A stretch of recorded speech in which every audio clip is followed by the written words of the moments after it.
So the title, Bridge of the Ford, is the English for the town where I grew up, Drogheda. And the first half of this book, you kind of imagine that you're in a boat drifting down the Boyne River, not from the source, but from Newgrange and Douth, and the boat passes certain places along the way, like Drogheda, passing through Drogheda, under the viaduct and out to the sea. And I'll read a few poems about the mouth of the Boyne River, but I'll start inland at a place called Douth. And Douth is very like Newgrange. It's near Newgrange, where the winter solstice happens on the 21st, if the sun is shining.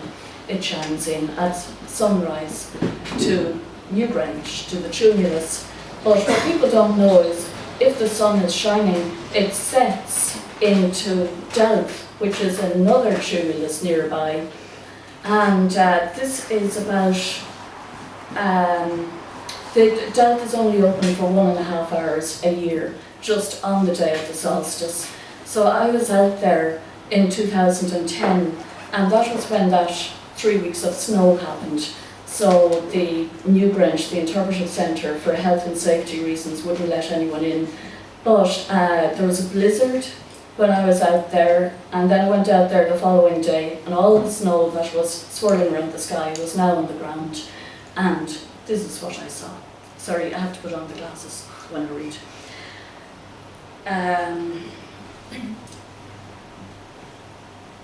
Winter solstice at Douth, 3 p.m. Hunkered down in the fallen snow, we watch the sun sweep through the bars of the locked gate. The chamber fills with light. Just you and I here to see, as if we sat side by side, slowly turning the original light-filled pages of the Book of Kells. So the next one is a bit more inland. I don't know if any of you know these old high crosses. Well, there's a famous one, again near Drogheda. I feel quite lucky living in Drogheda. It's called the Cross of Murdoch, and it's from about the 9th century. It's a little bit like the Book of Kells in stone, some parts of it. And this poem, I can't really read very much of it, but the inspiration for it is one evening I was out there, and the interlace on this cross is very, very faded. But in the evening, when the sun is shining, it's like the cross is newly made again. The shadows are deep, and you can see all the interlace very clearly. So I wanted to try and depict that interlace the way I have it there. So I wrote a few words, and then I used those words to depict the interlace. So the words are: deep shadowed sunset renews fading patterns, sudden illumination, shadow worlds fluttering. So on to my hometown, Drogheda.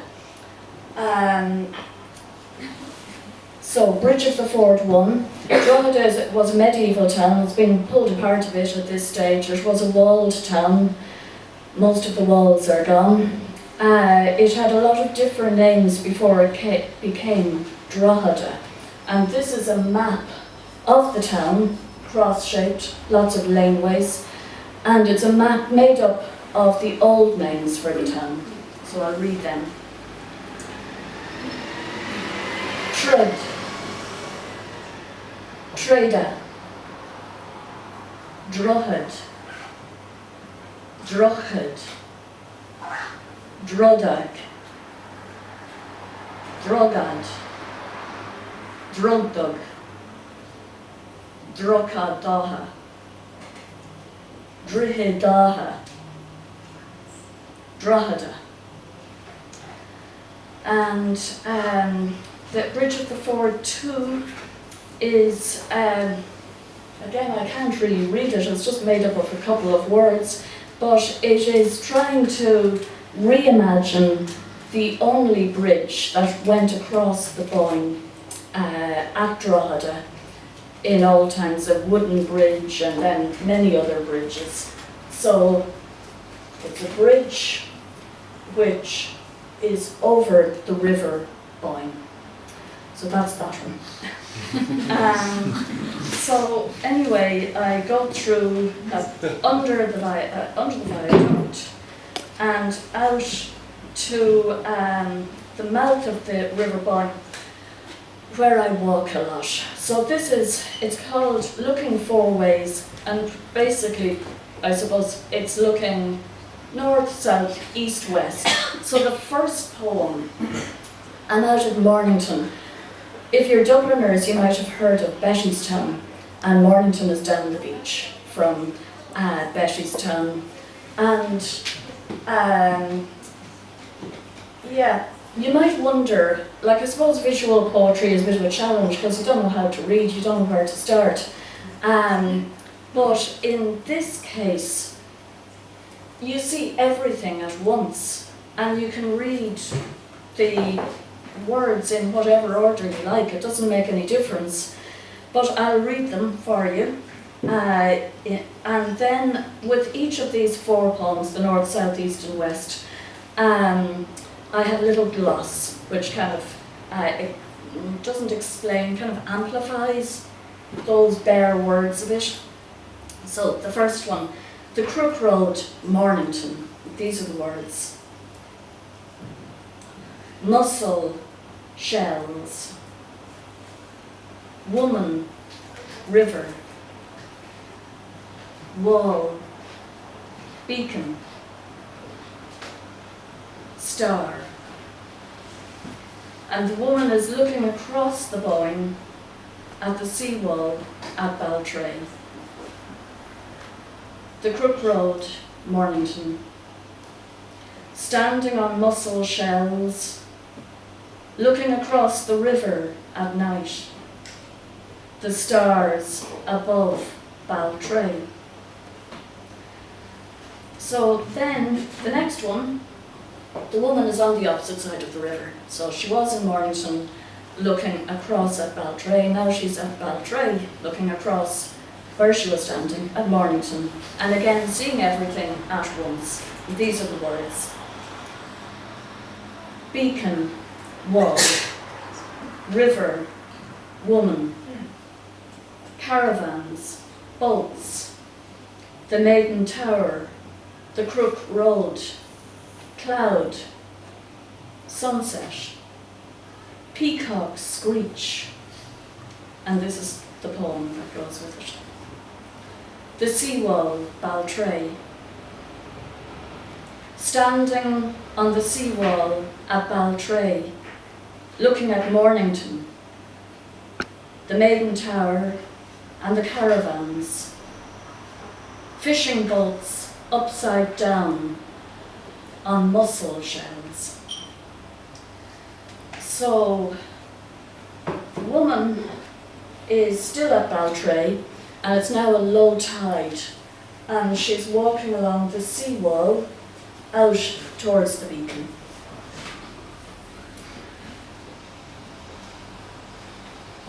River, nesting terns, beacon, wall, sea, waves, moon, ship, towards the sea. Walking the wall towards the sea. On my left, the noisy nesting terns. And far off, a container ship, waiting for the high tide. And the last one, the woman is looking back towards Drogheda, a few miles away. And yeah, she is at Baltray, yeah. These are the words. sand dune, beacon, mirror, trees, river, brent geese, cloud, cloud. Looking back towards Drogheda. Brent geese fly over the dunes at dusk, their beating wings like the stick of a bow striking a violin. Sea fog drifts upriver, slowly hiding the trees at Bewley. So that's the Drogheda section. So the second half is everything else. And it's called The Dream Clock, the second section. So the dream clock is 2 clock faces and a result of a dream I had a few years ago at this stage. And in the dream, I wanted to paint a picture, but I needed help. And I needed to paint a picture, and I needed the help to paint it. When I got the help, the picture was done. You start reading it from where the dot is, and it goes clockwise around the 2 clock faces. Seeking the image I need to see. You nearby, helping me. The weight of my life lifts like a stone, letting the sun shine warmly in. So the next one, some people think visual poetry is just a big laugh, but I take it pretty seriously. I've always been serious about poetry, and I'm still serious even though it's now visual poetry, but this is an exception. This is very light-hearted. And it consists of one word, quammy, and it's the story behind it. The story behind it is I have a son who plays the guitar, and he has an awful lot of pedals of various descriptions, and one of them is a whammy pedal. And so one day I decided, oh, that whammy pedal, actually it's a red pedal with a nice kind of font. I must try and make a poem of that, so I did whammy. And then I actually gave it to him as a Christmas card. I did whammy in red and black. And then I drew, you know the way as a child you can make a 3D box, and I just drew it around it. And the joke was that he orders these from home, but he sleeps on until 2 in the afternoon, but I'm caught at 10 in the morning, answering the door. I'm trying to write, and in my pajamas, and there's a rap on the door, and this gigantic box is lifted through the door, and when all the packaging is taken out, you've a matchbox. So that's just what whammy pedal is about. So on from there, back to seriousness, towards the light. So it's like, this is meant to be like a tree of life, and the branches are moving upwards and outwards towards the light. In the deep, long ago dawn of my life, a child stretches awake. Light climbs the sky. I climb the light. Day grows from day. Time, like a tree. Now I look back at the years, the dead ends, and the open spaces. I still lean towards the light. Am I okay for time there? Yeah. So, slightly longer explanation for this one, and then just a dash towards the end, 3 short ones. This one is called 106 Days, and it's about a Dublin woman, Sharon Cummins, and her Ugandan colleague, Hilda Kawuki, and they were working as aid workers in the Sudan when they were abducted. This is some years ago. And they were hostages for 3 months. And at the time, I suppose, you know, it would be kind of news headlines. I listened to all the news reports, and then a month would go by. You wouldn't know what had happened. Then there were some false rumours about them, about sightings. And then 3 months later, they were released. And I wanted to write a poem, but it wasn't going to be a lyrical poem. I wanted it to be like a banner. It's supposed to be very joyful. It's a celebration. So the first part of it. Again, you can read it whichever way you like. Their names are there, their surnames. The kind of subtitle at the top gives a clue to the rest of the poem. But this is one way of reading it. 106 Days for Sharon Cummins, Ireland, and Hilda Kawuki, Uganda, aid workers, abducted and held hostage for over 3 months in North Darfur, Sudan. Abducted, July 2009, Darfur, Sudan.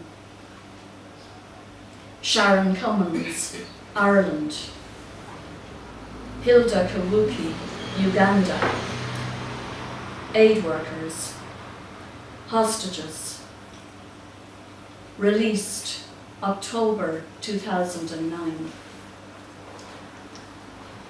And then the second part of the poem consists of newspaper headlines, which I read during the 3 months of their captivity.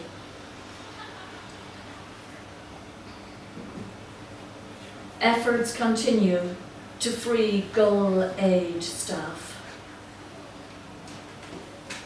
Kidnappers feared as bandits and thieves. Sudan says missing Irish aid worker has been sighted. Relief as aid workers freed. Phone rings at 4 a.m. to bring 106-day nightmare to an end. Sharon Cummins reunited with family.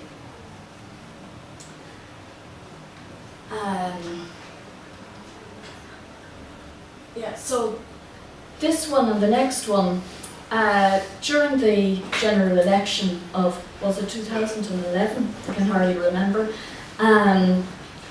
Some of the posters, some of the places where there would be campaign posters were given over to works of art and poetry. And this was one of them. And it's just a wordplay on Ireland era. And a few years on, I think it looks a bit like a flag. It being 2016, I'm thinking about 1916. It's just playing around with the letters of era. And I can't read it, it's just era. Tara, Hill of Tara, you might have gathered at this stage, I like old places. I like Doubt and Newgrange. I'm not far away. You can see it from the Hill of Slane. You can see the Hill of Tara. From Tara you can see the Hill of Slane. And this is like an alphabet poem. It's just the alphabet from A to Z, and then the alphabet from Z back to A, with Tara fitted in there. And then the last poem, again, I can't read it, but I can tell you what it's about. 23 Snowflakes. So I like the mobiles by the sculptor and inventor of mobiles, Alexander Calder. And I really liked the one that's called 23 Snowflakes. And I thought, oh, maybe I could, maybe each piece, maybe it would add up to 23. But actually in 23 Snowflakes, the title, there are only 21 letters. And I was trying to imitate exactly what the mobile looks like in a picture I saw of it. So it's just the letters, and you know, they're back to front, showing how the wind is maybe blowing, maybe a draft blew the E around and the R around, and to fill in the missing 2 flakes, I put in 2 and 3. So, thank you for listening.